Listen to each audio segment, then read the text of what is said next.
Hi and welcome to the second part of our tarot course. Today we'll be looking at the Magician. Now when you look at the Magician card, it's a very confident, very in control card. Everything's laid out, everything's lovely, everything's beautiful. Let's have a look at the background and see what happens. Now the Magician here is telling you that you have all the tools in front of you, everything you need to make your life in balance. Well, it's either you hold it in your hand or it's in front of you. Remember the Fool? Well, this is what he was carrying in his knapsack. His tools of trade, his tools of living. For your trade at this time is living. Now, on the table there is a wand. The wand represents the spiritual matters. It's action, it's courage, it's enterprise. It's what gets you ahead. There is also a sword. Sword is your mental. It's mental matters. It's things to do with the mind. It's problems, it's trouble. It's the intellect, and it's strife, but it's also adaptability. It's going with what needs. It's cutting through things. It's, using what is necessary because you have the tools to find out where you're at and to get through things.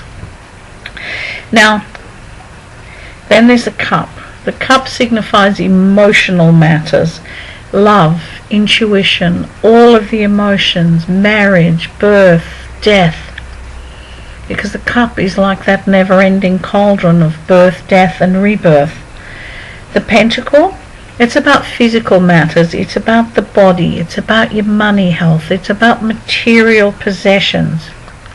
So everything here is covered pretty much in this balance. And so what they're saying is you have all the tools to be able to deal with these situations dead smack in front of you. Now above the Magician's head is the symbol of eternity, of eternal life. This gives us the belief and the understanding that everything is part of the whole, everything is part of the cycle. And it's about adaptability and moving forward. You'll notice too that he's holding a double-pointed wand. Now, when we make wands, reaching up to get mine, how we make them, or how I teach to make them, is double-pointed. A double-pointed wand.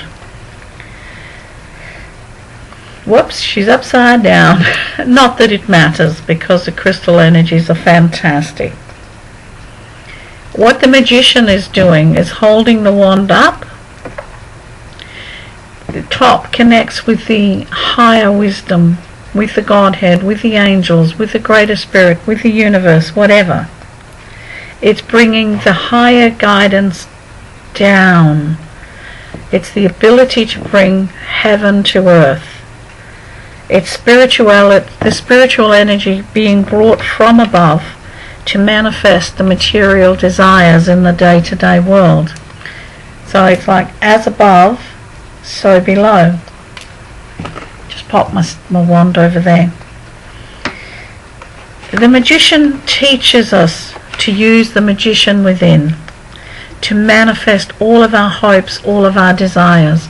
It's about, let's not just stand in front of life, because in front of here is like, it's a beautiful garden, everything's there, it's all standing there.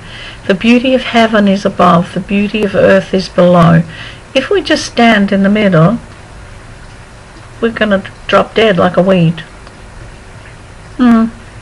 It's about bringing it together. It's about working with the energy. It's about allowing. It's about allowing the Magician within to manifest your hopes and your dreams. Nothing manifests unless we put time and energy into it. Now, to use the Magician as a symbol to meditate on, it brings the wisdom and the power from within. And with this, you can trust and discover your true talents and joys. It's teaching you to visualize your world of possibilities by using everything you have. It's saying use what you already have to manifest higher things. It's about working with what you've got to bring in more. Making sense? So when you're asking, doing a reading and the question is, say, around your career, it's saying, like, now is the time to find a training, to find a teacher, to have a look at what's happening. Now, the magician asks us to face many questions in our lives, and some of the questions are you stuck in the past? And many of us are, for whatever reasons. Are you afraid to move forward? Are you afraid to love? Magician teaches us to face our fears, to deal with them, to work through them. Are you busy focusing in the past, or focusing on past hurts, what this one said, what this one felt? Is like, where are your thoughts? With the magician, it's mind, it's emotional, it's spiritual, it's physical, it's body, mind, spirit, working together as a whole. And the magician asks us to focus on the absolute here and now. The magician asks us to stop worrying. And I know, I'm just turning my note page over here, Hans. I know it's easier said than done to say stop worrying. But worrying is actually a very powerful form of visualizing.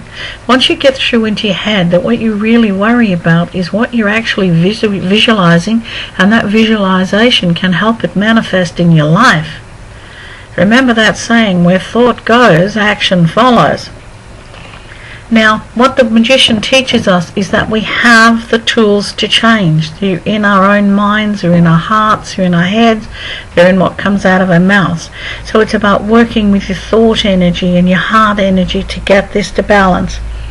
And what the magician also teaches us is when we begin to empower ourselves, we automatically begin to empower the people around us. Okay, so now some advice from the magician would be to be imaginative. To imagine is simply to image in. So it's like to put yourself in the picture. That's what imagine is. It's like, so if it's a wonderful love affair, it's like put yourself in the picture.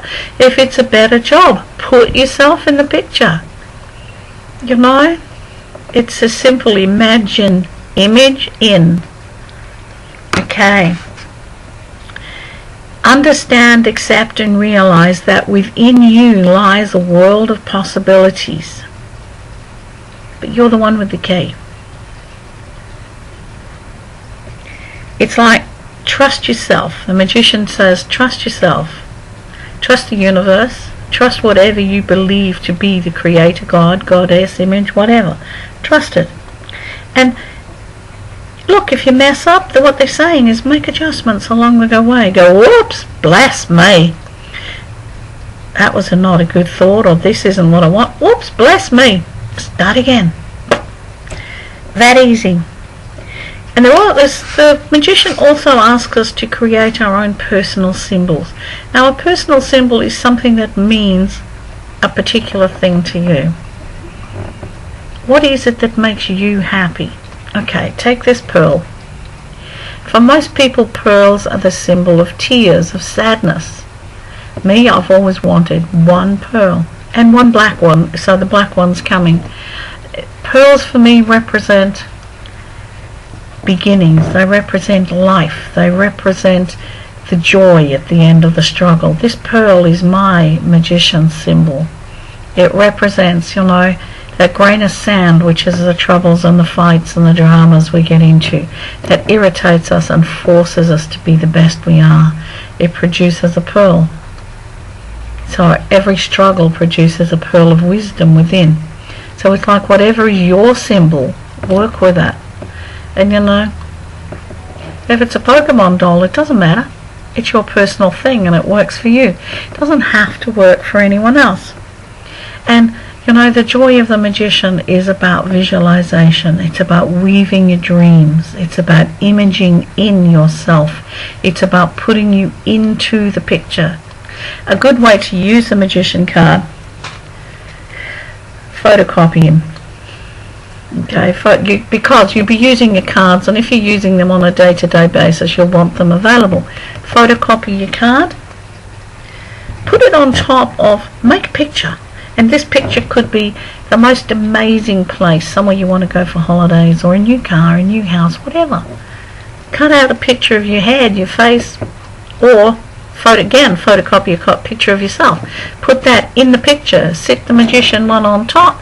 Light a beautiful green or gold candle on top to manifest your heart desires. And while you watch the candle burn, image in. Put yourself in the picture. Okay? Bless.